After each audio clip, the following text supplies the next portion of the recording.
성탄을 한 주간 앞둔 대림절 세 번째 주일입니다. 오늘도 왕이신 하나님 앞에 영과 진리로 예배하는 우리 귀한 성도님들 가운데 예배를 통해 주신 하나님의 크신 은혜와 축복이 함께 하시기를 주님의 이름으로 축복합니다. 옆에 계신 분들을 통해서 또 기쁨을 누릴 수 있는 시간 아닙니까? 환하게 웃으시면서 참 잘 오셨습니다. 주님의 이름으로 환영합니다.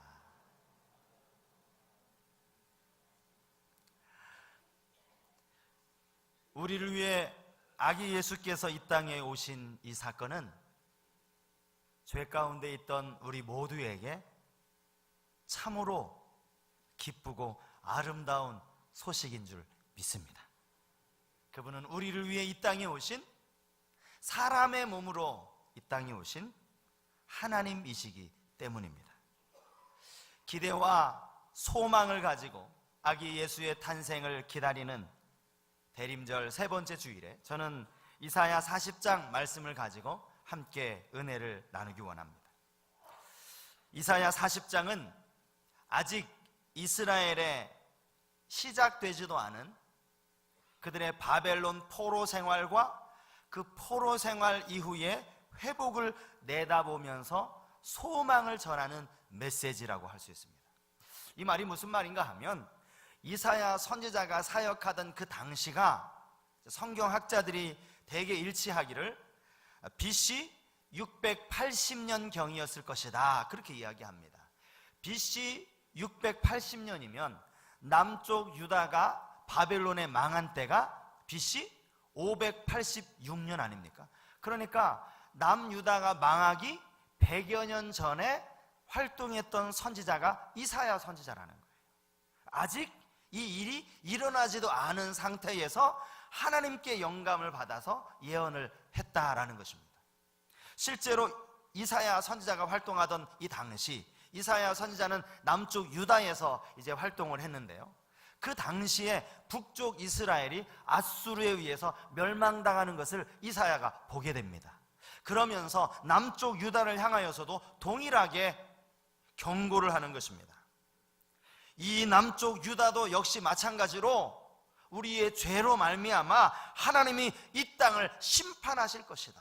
저 북쪽 이스라엘뿐만 아니라 남쪽 유다도 하나님이 멸하실 것이다. 그 죄로 말미암은 하나님의 심판을 선언하는 성경이 이사야서 안에 담겨져 있습니다. 물론 심판의 메시지로 끝나는 것이 아니라 다시 이후에 회복시키실 하나님, 다시 그들을 회복시키실 그 소망의 메시지가 이 이사야서 안에 다 담겨져 있는 거예요. 심판의 메시지, 회복의 메시지.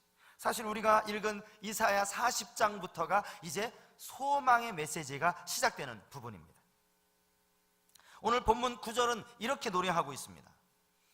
아름다운 소식을 시온에 전하는 자여, 너는 높은 산에 오르라. 아름다운 소식을 예루살렘에 전하는 자여, 너는 힘써 소리를 높이라. 두려워하지 말고 소리를 높여 유다의 성읍들에게 이르기를 너희의 하나님을 보라 하라. 여기 높은 산에 올라가라는 의미가 뭐겠습니까? 높은 산에 올라가야 더 많은 사람들에게 보일 수 있기 때문에, 더 많은 사람들에게 알릴 수 있기 때문에 높은 산에 오르라는 것 아닙니까? 큰 소리로 힘써 소리를 높여 외치라고 말씀하시는 이유도 마찬가지죠.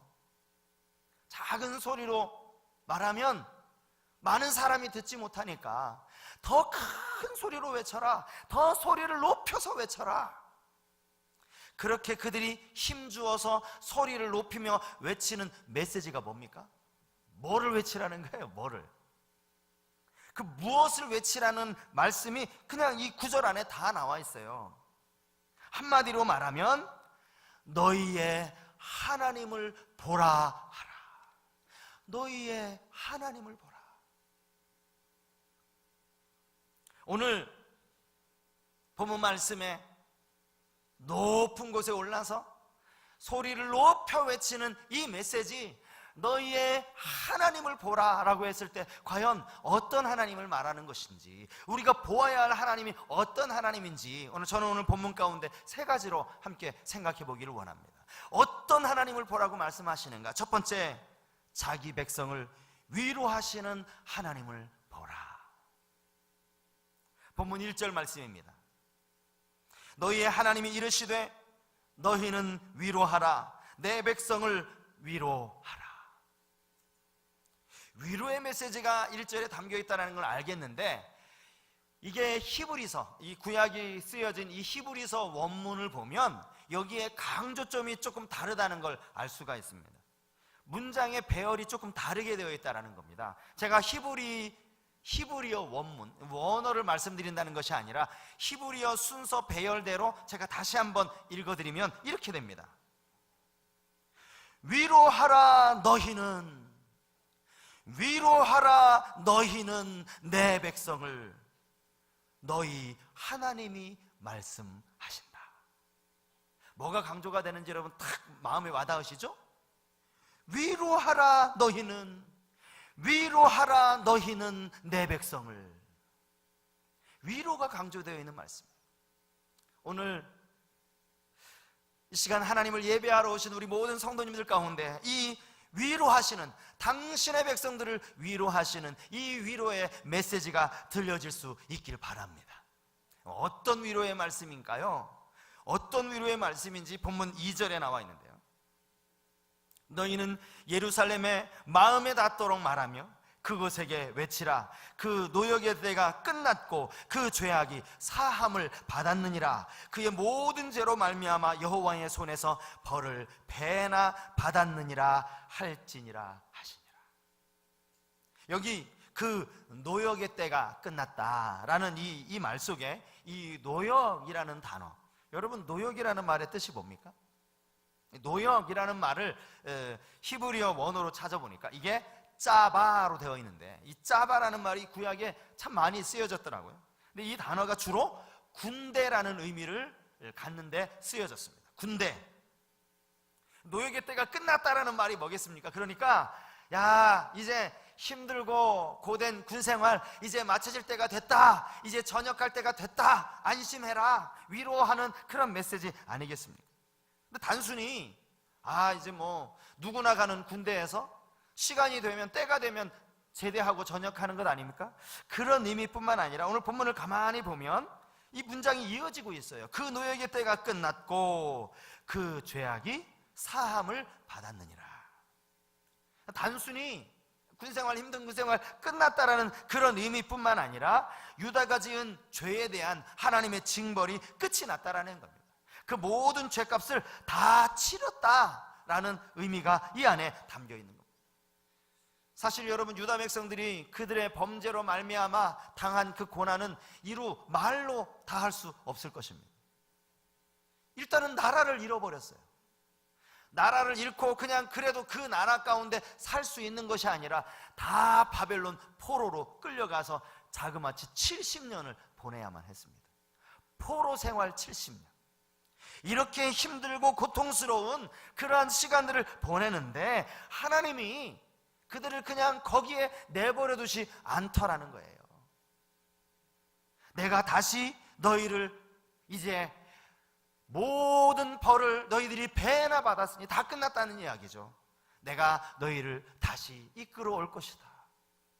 위로하라. 하나님이 유다 백성들을 그냥 포로 생활에 내버려 두지 않으셨다라는 걸 우리가 어떻게 알 수 있는가 하면, 하나님이 여전히 이스라엘 백성들을 향하여서 뭐라고 얘기하는 거예요? 내 백성, 이들은 내 백성이다. 하나님이 우리를 바라보실 때, 우리를 보시면서 너희는 내 백성이라 말씀하시는 줄 믿습니다. 이거 아멘 크게 하셔야 되는데, 하나님 우리를 바라보실 때 너희는 내 백성이라 말씀하시는 줄 믿습니다. 왜냐하면요, 이 내 백성과 내 백성이 이게 엄청난 차이거든요. 한번 볼까요? 내 백성과 내 백성의 차이. 출애굽기 8장에 나와 있습니다. 여러분, 출애굽기 8장 하면 뭐가 생각나세요? 10가지 재앙이죠. 애굽에 내린 10가지 재앙이 기록이 되어져 있는데, 출애굽기 8장 22절에 보면 이런 말씀이 나옵니다. 그날에 나는 내 백성이 거주하는 고센 땅을 구별하여 그곳에는 파리가 없게 하리니 이로 말미암아 이 땅에서 내가 여호와인 줄을 내가 알게 될 것이라. 내가 내 백성과 내 백성 사이를 구별하리니 내일 이 표징이 있으리라 하셨다 하라 하시고, 하나님이 바로에게 분명히 말씀하시는 거예요. 너는 너의 백성과 내 백성을 내가 구별하겠다. 실제로 하나님께서 이 애굽 땅에 이 파리재앙으로 애굽 전 국민이 얼마나 고통을 겪었는지 몰라요. 그런데 하나님이 당신의 백성, 내 백성, 하나님의 백성에게는 다 구별을 하셨습니다. 그래서 성경에 그들이 거주하고 있는 이 고센 땅에는 파리재앙을 내리지 않으시는 거예요. 그런데 반대로 하나님의 백성이 아닌 내 백성, 바로 너의 백성, 애굽 백성은 이 모든 재앙, 파리재앙 뿐입니까? 이 10가지 재앙을 모두 하나도 피하지 못하고 다 받을 수밖에 없어요. 그 이유가 뭐라고요?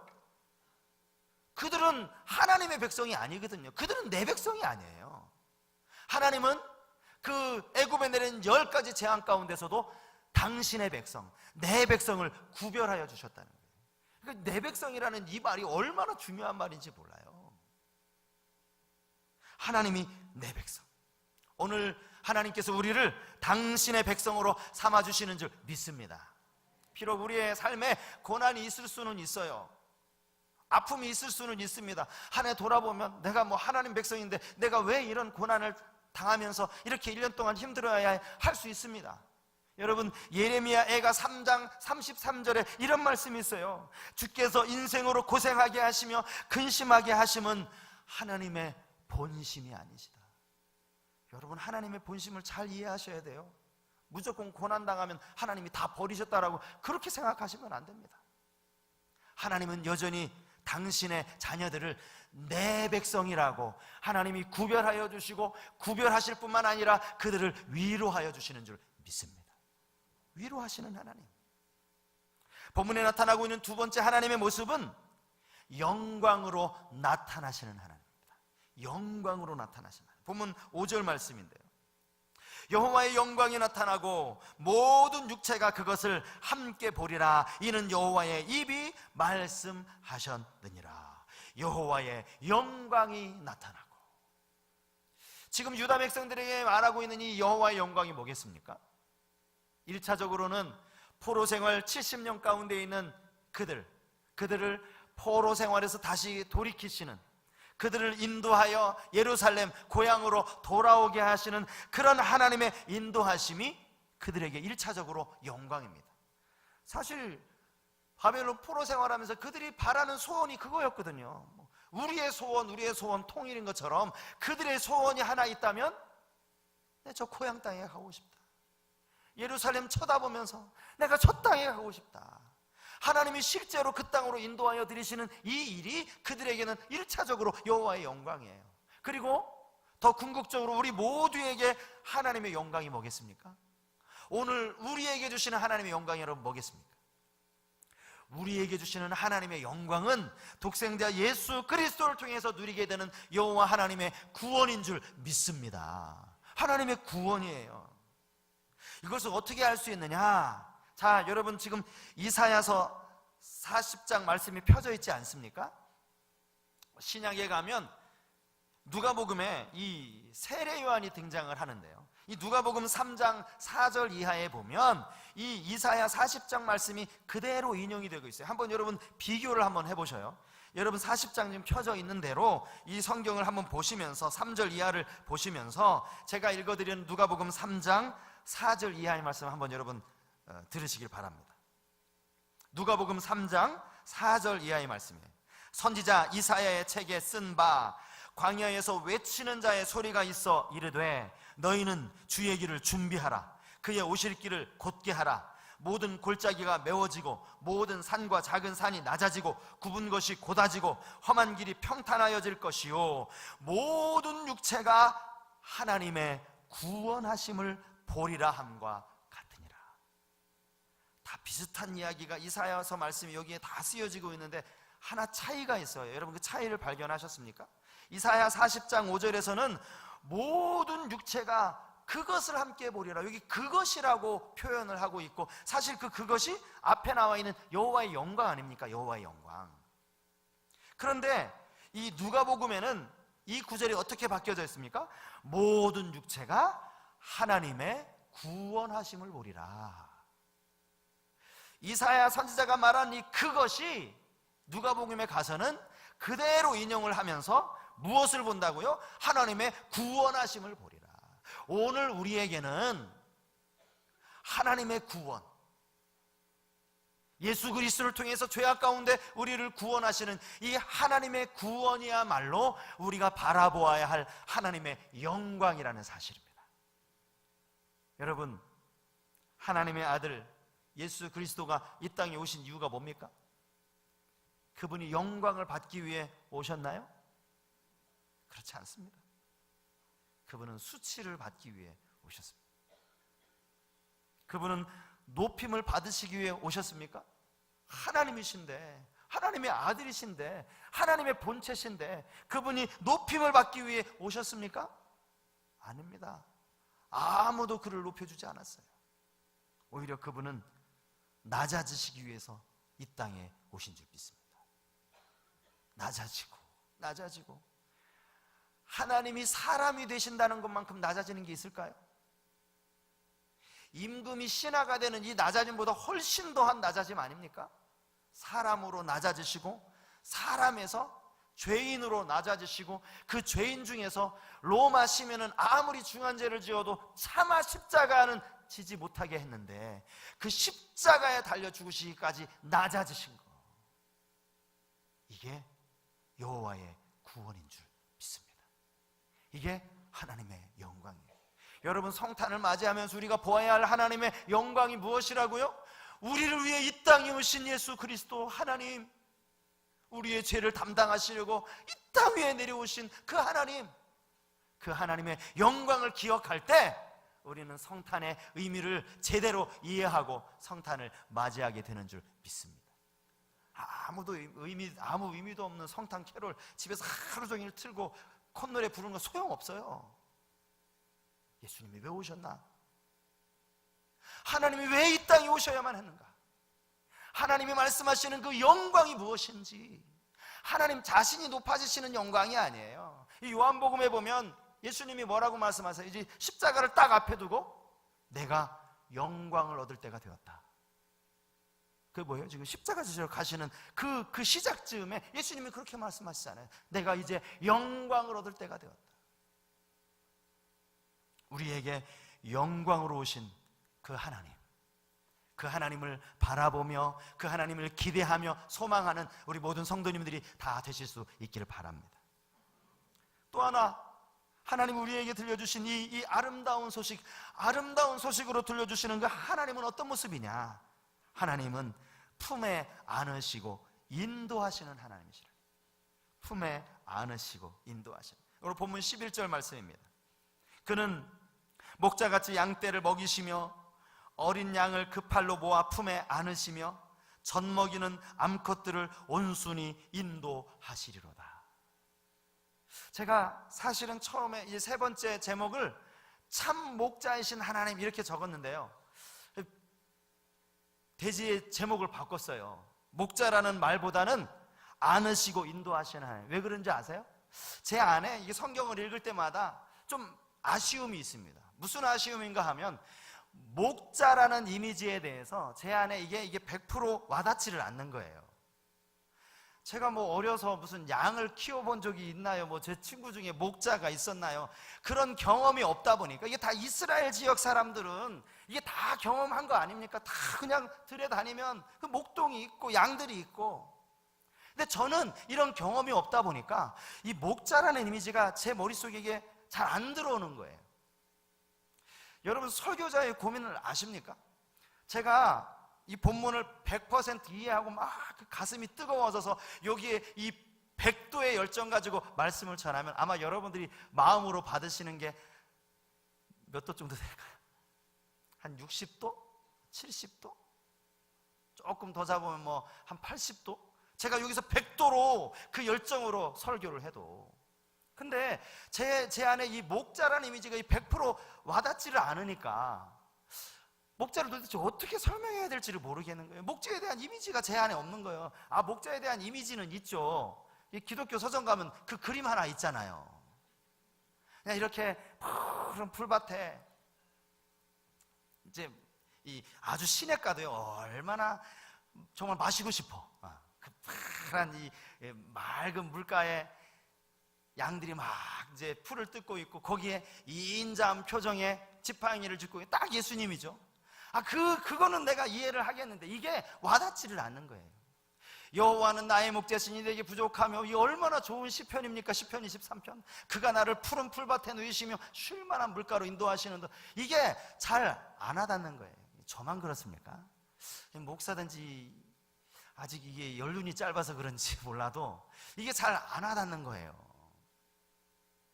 한편으로 제가 내가 이스라엘 가가지고 좀 목동으로 한 알바를 2년을 하고 오면 이 메시지가 조금 더 와닿을 수 있겠구나, 목자를 한번 제가 경험을 해보면, 체험을 한번 해보면 목자의 심정이 이거구나 라는 게 이해가 될 텐데, 제가 그런 경험이 없다 보니까 여호와는 나의 목자십니다 라고 전하지만 목자가 얼마만큼 양을 사랑하는지가 이 제 안에 이게 잘 안 담겨지는 겁니다. 죄송합니다 여러분, 이 목자의 이미지를 잘 못 담아서 여러분들에게 온전히 전해드리지 못해가지고, 제가요 이게 딱 와닿는 구절은 또 하나가 있어요. 그게 뭐냐면 요한복음 15장에 나오는 포도나무 비유. 저는 이 비유가 너무 마음에 와닿아요. 왜 그럴까요? 제가 대학생 때 저희 집이 포도 농사를 졌거든요. 그러니까 경험해 보면 안다는 게 딱 맞는 말이에요. 제가 이 요한복음 15장에 보면 이런 말이 나오거든요. 너희가 열매를 많이 맺으면 내 아버지께서 영광을 받으실 것이요. 저는 이 구절 100% 이해합니다. 왜냐하면 제가 이제 부모님 따라서 가끔씩 방학 때 이 포도 따는 일을 도와드렸거든요. 그러면 부모님이 이 주렁주렁 맺힌 이 포도 열매 앞에 이렇게 딱 서 있으면 이 부모님 표정 안 봐도 알아요. 저도 기쁜데요 뭐. 야, 이렇게 주렁주렁 열매가 맺혔구나. 너희가 열매를 많이 맺으면 내 아버지께서 영광을 받으시고, 이 농부의 심정을 제가 아는데, 이 경험해봐서 아는 거예요. 여러분 그거 모르시죠? 포도 농사를 안 지어보셨으면 잘 모르실 거예요. 그와 마찬가지로 이제 목자의 심정이 이게 잘 안 와닿는 거예요. 사실은 고민을 많이 했어요. 이게 늘 토요일 저녁마다 뭐가 하나가 딱 걸려가지고 진도가 안 나가더니 이 목자에서 딱 걸리는 겁니다. 도대체 이 목자를 어떻게 내가 설명해 줘야 되나? 그냥 성경에 나와 있는 시편 23편, 뭐 저도 너무 좋아하는 시편이지만 뭐 그것 갖고 이게 저도 100% 이게 안 와닿으니까, 그러면서 이 본문을 가지고 끙끙 앓으면서 제가 이 본문을 다시 묵상했는데, 여기 제게는요 이 목자라는 이미지보다는, 솔직하게 목자라는 이미지보다는 그 다음에 제 눈에 들어오는 구절이 뭐냐 하면 품에 안으시며, 품에 안으시며. 이 구절이 들어왔어요. 품에 안으시며. 그 팔로 모아 품에 안으시는 하나님. 여기 우리 가운데 적어도 결혼을 해서 아이를 낳고 아이를 키워보신 분들 다 이 경험 있으시지 않아요? 품에 안으시며. 아기가 아플 때, 아기가 열이 날 때 그 엄마의 심정, 그 부모의 심정 다 경험해 보시지 않았습니까? 하나님이 우리를 그렇게 안아주신다는 거야. 그러고 보니까 품에 안으시며. 이건 내가 경험이 있지. 많이 안아주지는 못했지만 아이가 아플 때 같이 옆에서 힘들어했던 그 경험이 있으니까 이 안아주며가 이해가 되는 거예요. 하나님은 우리를 당신의 팔로 안으실 뿐만 아니라 따뜻하고 친절하게 인도하시는 그런 하나님이신 줄 믿으시기 바랍니다.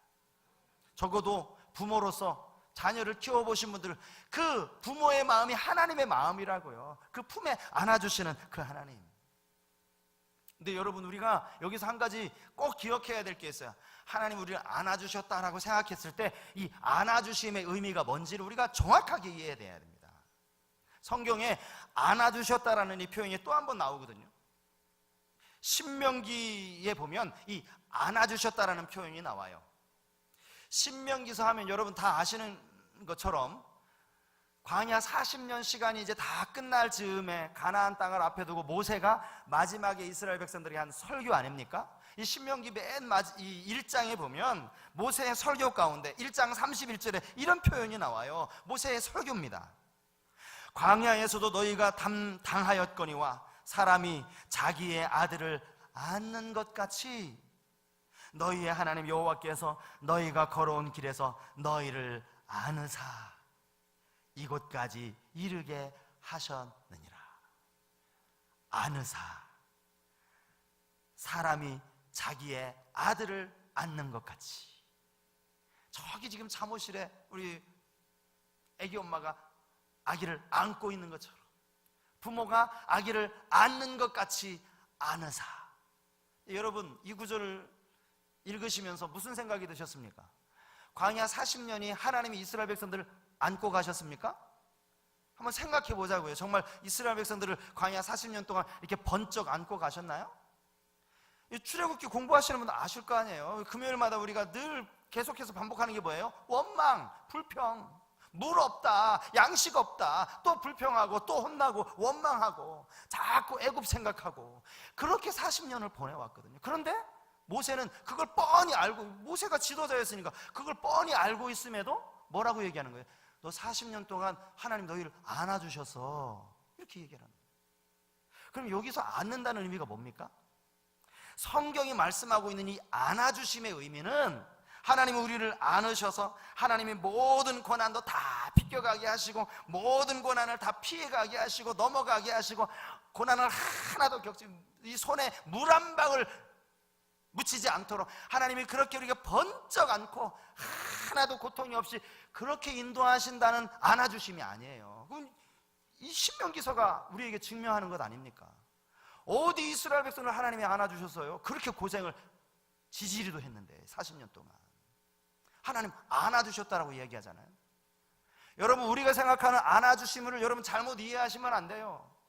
올 한 해 하나님이 나 안아주셨나? 여전히 힘들고 어려웠는데, 경제적인 문제, 건강의 문제, 자녀 문제, 여전히 힘들고 아팠는데 뭘 하나님이 안아주셔? 아니에요. 여러분, 하나님 분명히 안아주셨습니다. 이스라엘 백성들 광야 40년 동안에 하나님이 안아주신 것이 분명하다면 여러분들도 하나님 분명히 안아주셨어요. 어떻게 안아주신 겁니까?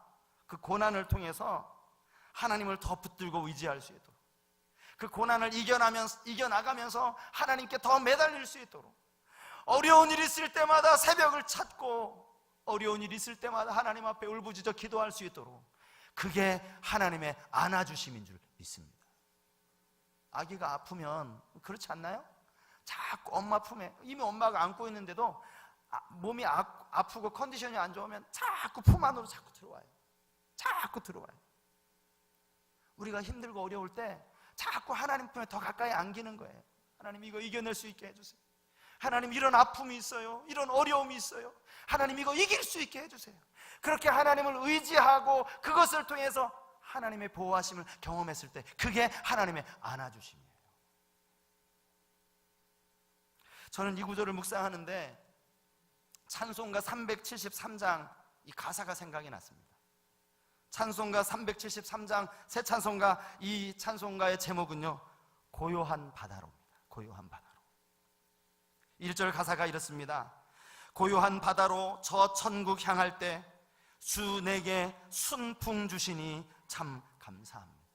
천국을 향해 가는 여정 가운데 하나님이 늘 잔잔한 바람만 주시는 거예요. 순풍만 주시는 거예요. 그래서 감사합니다. 우리 천국 가는 날 동안 이렇게 순풍만 불어오면 얼마나 좋아요? 아니에요. 2절 가사가 여러분 어떻게 나오는지 아십니까? 제가 1부 때 2부 때 이 음을 너무 높게 잡아가지고, 큰 물결이 일어나 나 쉬지 못하나 이 풍랑 인연하여서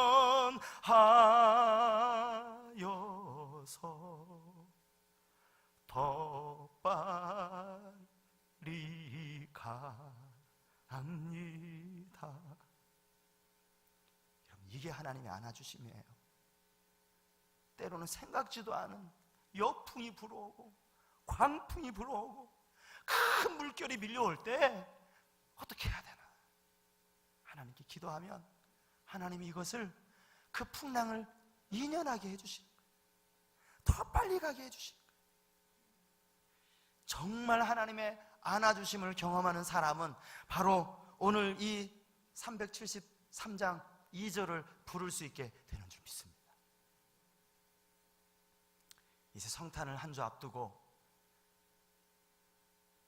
높은 산에 올라서 더 큰 소리로 높이 외치는 그 선지자의 소리, 너희의 하나님을 보라, 내 백성을 위로하러 오시는 하나님, 영광 가운데. 그게 무슨 영광이에요? 십자가 지러 오시는 건데. 우리를 구원하시려고 오셨으니까 하나님은 영광이라고 말씀하시는 거예요. 내가 여전히 너를 안고 너를 인도할 것이다. 인도하는 하나님으로 오시는 그 주님, 그 성탄을 우리 마음에 기대와 소망으로 준비하시는 우리 모든 성도님들이 다 되실 수 있기를 주의 이름으로 축복합니다. 우리 이 찬양을 한번 좀 부를까요? 아바 아버지라는 찬양인데 이 가사가 이렇습니다. 나를 안으시고 나를 바라보시는 하나님, 나를 안으시는 하나님.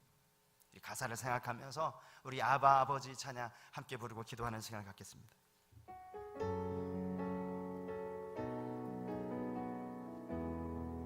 아바 아버지, 아바 아버지, 아바 아버지, 나를 안으시고 바라보시는 아바 아버지, 아바 아버지, 아바 아버지, 아바 아버지, 나를 도우시고 힘주시는 아버지. 다시 한번 고백합니다. 아바 아버지, 아바 아버지, 아바 아버지, 아바 아버지, 나를 안으시고 바라보시는 아바 아버지, 아바 아버지, 아바 아버지, 나를 도우시고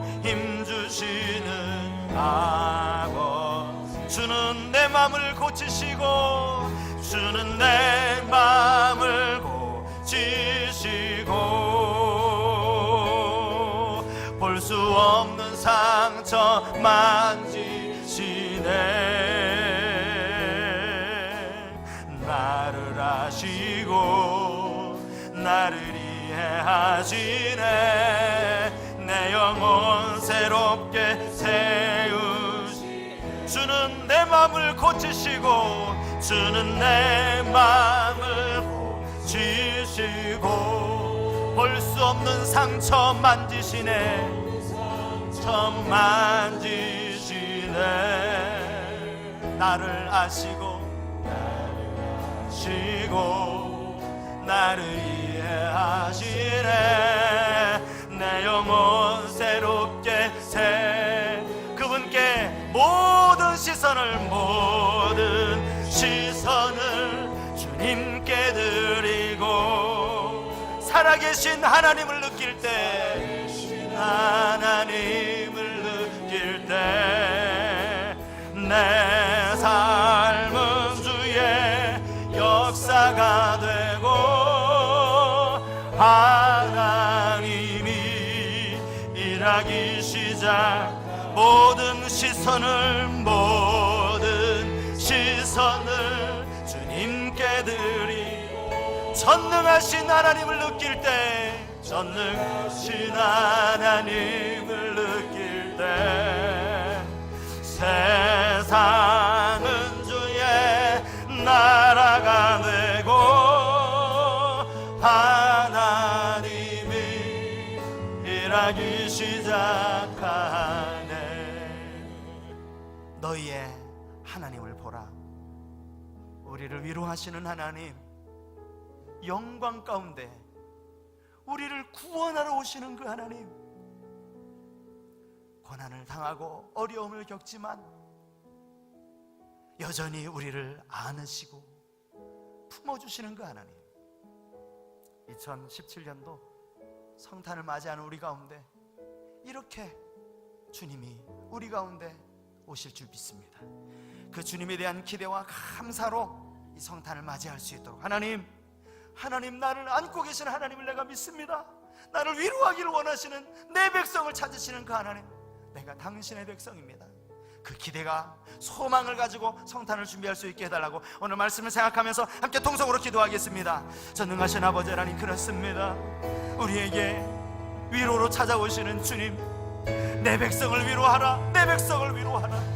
우리에게 위로의 음성이 들려지게 하여 주시고 주님을 통하여서 진정한 위로를 내릴 수 있도록 하나님 도와주시옵소서. 하나님 아버지, 영광 가운데 임하시는 하나님, 우리를 위하여 당신의 생명을 주심으로 하나님 구원을 완성하시며 진정한 영광을 구하시는 그 주님, 하나님 2000년 전에 우리를 위해 이 땅에 오신 그 주님을 생각하며 우리가 영광의 주님을 맞이할 마음에 준비할 수 있도록 도와주시옵소서. 여전히 하나님 우리를 안아주시는 하나님이신 줄 믿습니다.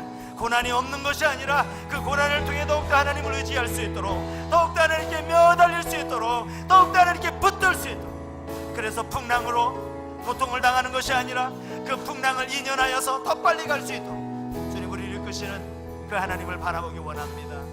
주님 우리 가운데 온전히 함께 해주시오. 큰 풍랑이 일어나 나 쉬지 못하나 이 풍랑 인연하여서 더 빨리 갑니다. 하나님 우리를 안으시는 그 안으심이 바로 이러한 하나님의 인도하심인 줄 믿습니다.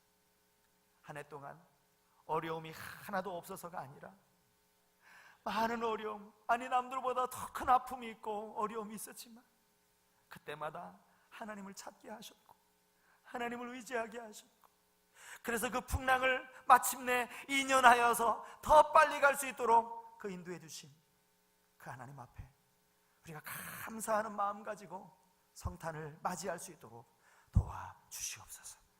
내 백성을 찾으시는 그 하나님 앞에, 하나님 제가 당신의 백성입니다, 부끄럼 없이 얘기할 수 있는 우리 모두가 되게 하여 주시옵소서. 이런 은혜를 우리 가운데 부어주시기를 간절히 바라옵고 사랑이 많으신 예수님의 이름으로 기도하옵나이다.